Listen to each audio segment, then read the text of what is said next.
It is not a glamorous job. Not that a dirty job is uncommon at the landfill, but this one is unique.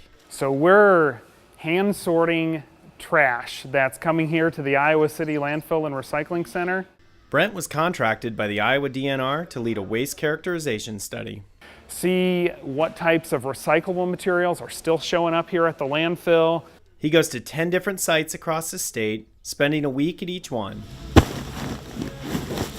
sorting garbage into 60 different categories. So we've got about 8 different types of paper. We probably got close to 10 different types of plastic. They break up the loads by residential, commercial, and industrial trash. Many different types of metals, organic materials, glass. This provides the landfill with some much needed information. The data that we get from the waste characterization studies over the years have helped determine what programs and waste reduction projects that we'll work on next. The last one was done 6 years ago, in 2011. The 2 big ticket items were food waste, which was 15%, and cardboard, which was 12%. So those are 2 areas that we've really focused on over the past 5 or 7 years. That prompted the city to enact food waste reduction and curbside composting programs. And there are more changes on the way. So we are working on a cardboard ban. We'll be taking that to council very soon.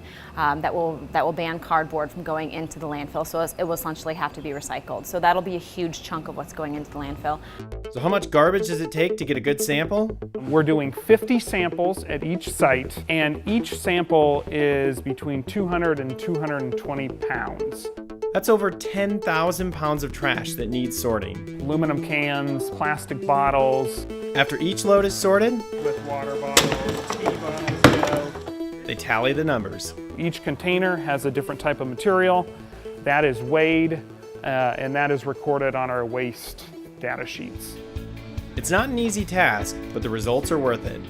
It's pretty gross, but it yields really good data. For Brent, this stinky job is also a rewarding one.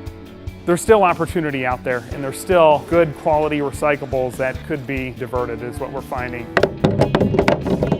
And when the study is released this fall, it'll give the landfill an idea where to focus its attention next. This is really good for the landfill to see big picture what we need to work on reducing and keeping out of the landfill.